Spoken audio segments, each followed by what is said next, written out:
안녕하십니까.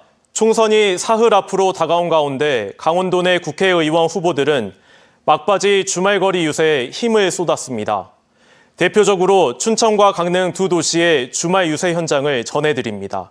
이하라 기자가 보도합니다. 더불어민주당 김중남 후보는 강릉 월화거리에서 환경 관련 공약을 강조하며 집중 유세를 펼쳤습니다. 주문진에 있는 지정 폐기물 매립장의 문제와 강릉 안인에 있는 석탄화력 발전소의 문제, 기후위기와 관련된 강릉의 이 두 가지의 환경 문제 반드시 해결하고. 이어 강릉 중앙시장에서 상인들의 손을 맞잡고 지지를 호소했습니다.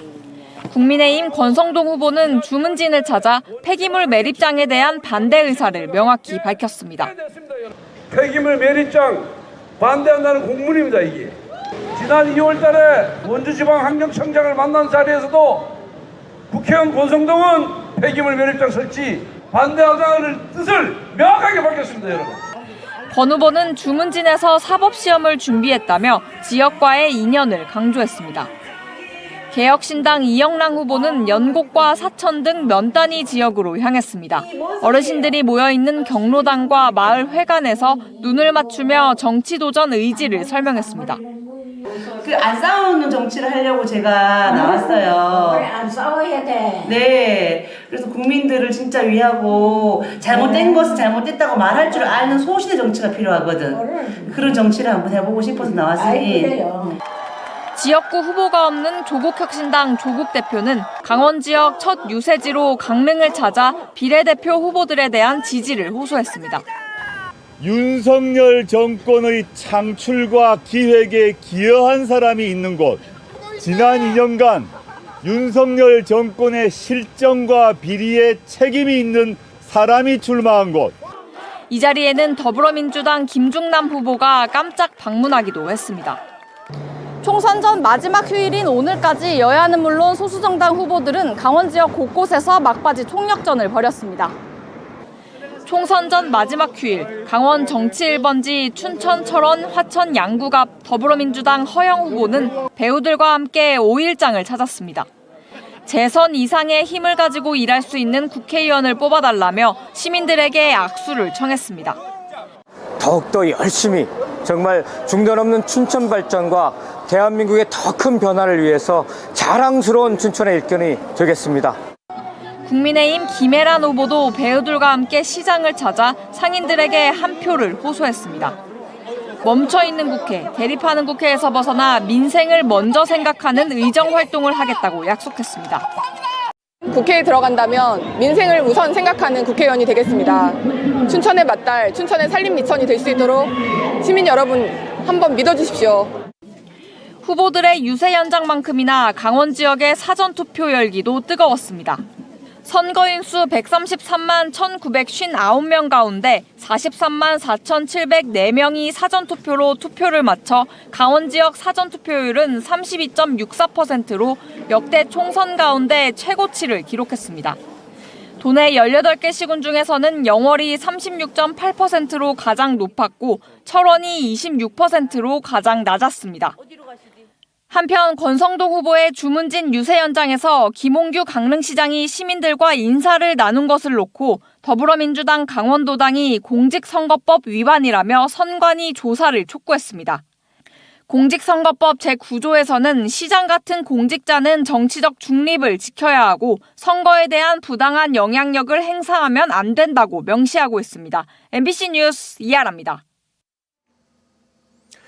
재활센터를 찾아 수도권으로 가야 했던 재활 난민. 바로 우리 지역의 장애 아동들이 처한 현실인데요. 이런 상황에서 전문적인 재활 서비스를 제공하는 공공어린이 재활의료센터가 강원도에서 처음으로 문을 열었습니다. 이송미 기자가 보도합니다.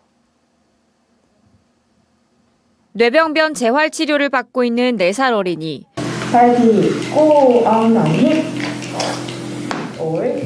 태어난 지 1년도 안 돼 평생 누워서 생활할 수도 있다는 진단을 받았습니다. 희망을 갖고 시작한 재활치료로 지금은 어느 정도 걸을 수 있게 됐습니다. 이처럼 장애아동에게 필수적인 재활 서비스를 제공하는 춘천 강원권 공공어린이 재활의료센터가 운영을 시작했습니다.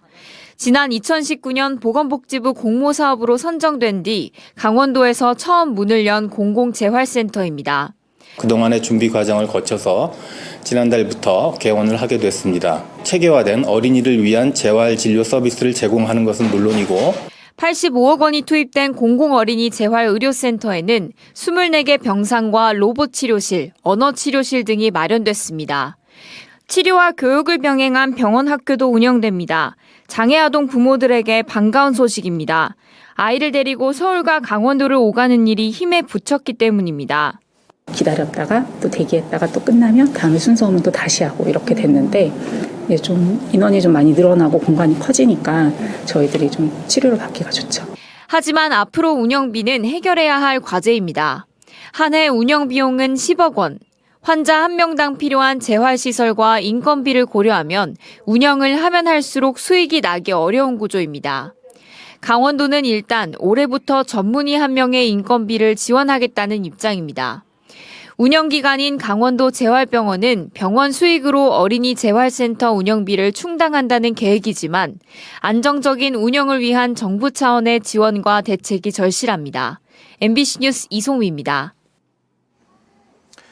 건조한 날씨 속에 강원도 곳곳에서 산불이 잇따라 80대 남성이 숨지고 살림이 소실되는 피해가 발생했습니다. 오늘 낮 12시 23분쯤 횡성군 횡성읍 송정리에서 산불이 발생해 산림당국 등이 헬기와 차량, 인력을 투입해 30분 만에 진화했지만 산불이 발생한 곳 주변에서 87살 김모 씨가 숨진 채 발견됐습니다. 앞서 오전 11시 45분쯤 동해시 신흥동에서 산불이 나 1시간 반 만에 진화됐고 오전 10시 18분에는 삼척시 원덕읍 오건리에서 산불이 발생해 40분 만에 꺼졌습니다. 철원군 갈마읍 신철원리에서는 오전 11시 25분쯤에 등산객 실화로 9시 25분쯤에는 쓰레기 소각 중에 산불이 먼저 2차례나 산불이 발생했습니다. 속초와 고성, 양양, 춘천과 철원, 화천 등 강원 북부 9개 시군에 산불 재난 국가위기 경보 단계가 주의에서 경계 단계로 상향됐습니다. 산림청은 어제 낮 12시부터 강원 북부 9개 시군 등의 산불 재난 국가위기 경보를 주의에서 경계 단계로 상향하고 이 지역의 감시 인력을 늘리는 등 산불 단속 활동을 강화했습니다. 산림청은 앞서 지난달 14일부터 전국에 산불경보 주의를 발령했습니다. 강원지방기상청이 발표한 3월 기후 동향에 따르면 지난달 황사 발생 일수는 사흘로 1.8일이었던 평년보다 길었던 것으로 조사됐습니다. 지난달 29일 춘천은 한때 미세먼지 농도가 1세제곱미터당 500 마이크로그램이 넘었고 화천은 497, 원주는 600 마이크로그램까지 올라가며 올해 최악의 대기질을 기록했습니다. 또 지난달 강원도 전체의 평균 최고 기온은 10.4도, 최저 기온은 영하 0.9도를 기록하며 10도 이상의 큰 기온 차이를 보였습니다.